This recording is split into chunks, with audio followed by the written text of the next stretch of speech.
Hello! Hi అండి అందరికి. మీ అందరికీ తెలుసు రీసెంట్‌గా వైసీపీకి సంబంధించిన విజయసాయి రెడ్డి గారు రాజీనామా చేయడం అనేది, ఆ పార్టీకి ఒక తీరని ఎదురు దెబ్బే. ఎందుకంటే ఒక కీలకమైన నేత, పార్టీకి అత్యంత సన్నిహితుడు. అలాగే జగన్మోహన్ రెడ్డికి గూడా ఎప్పటినుంచో ఒక నమ్మిన బంటు. పార్టీలో రెండో స్థాయి వ్యక్తిగా ఎదిగిన నేత. అలాంటి వ్యక్తి ఒకేసారి పార్టీని వీడిపోవటం అనేది వాళ్ళకి కార్యకర్తలకి, పార్టీలో ఉన్న నేతలకు కూడా ఒక రకంగా జీర్ణమైతే కావట్లేదనమాట.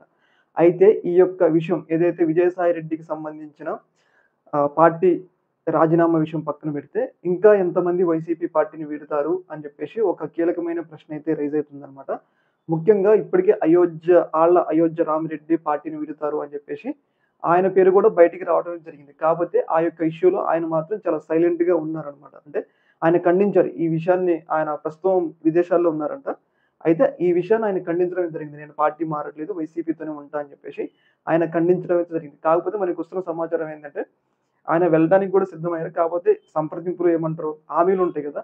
ఒకవేళ రాజీనామా చేస్తే మళ్ళీ ఎలాంటి పదవిస్తారు అనే ఒక హామీలు అవన్నీ ఉంటాయి గాబట్టి, ఆయన ప్రస్తుతానికి హోల్డ్ అయ్యి ఉన్నారు. కాకపోతే వీళ్ళతో పాటు ఇంకా కొంతమంది గూడా వెళ్తారు అని జెప్పేసి వార్తలైతే వస్తున్నాయి. ముఖ్యంగా ఏంటంటే గత 2, 3 నెలల క్రితమే ఒక పెద్ద ఎత్తున ఒక వార్త చక్కర్లు కొట్టింది. ఏందంటే చాలామంది వైసీపీకి సంబంధించిన వాళ్ళు విజయసాయి రెడ్డితో పాటు ఏమంటారు టీడీపీలో గాని, బీజేపీలో గాని చేరడానికి సిద్ధంగా ఉన్నారని జెప్పేసి ఒక వార్త అయితే రావడం జరిగింది. అప్పట్లో ఈ యొక్క విషయాన్ని విజయసాయి రెడ్డి ఖండించడమే జరిగింది.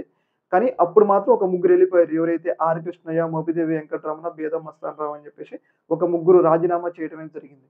కాకపోతే ఇంకో ముగ్గురు గూడా ఎవరైతే వైసీపీ పార్టీలో రాజ్యసభ సభ్యులుగా ఉన్న ఆ పేర్లు ఇప్పుడు మనం చెప్పకూడదు. ఎందుకంటే వాళ్ళ యొక్క ప్రైవసీకి సంబంధించిన ఇష్యూ. కాపోతే ఒక ముగ్గురు కూడా వెళ్తారు అని జెప్పేసి వార్తలైతే వస్తా ఉన్నాయి. ముఖ్యంగా ఈడీ కేసుకి భయపడేటోళ్ళు, అలాగే వాళ్ళ బిజినెస్‌లకి దెబ్బ తగిలిద్దనుకునేటోళ్ళు మాత్రం వైసీపీకి బాయ్ బాయ్ చెప్పి మళ్ళీ టీడీపీలో గాని, బీజేపీలో గాని చేరటానికి అవకాశం ఉంది అని జెప్పేసి మనకైతే అర్థమవుతా ఉంది. ఈ యొక్క ఇష్యూ మీద మీ యొక్క అభిప్రాయం అయితే తెలియజేయండి. ఓకే మరి. థాంక్స్.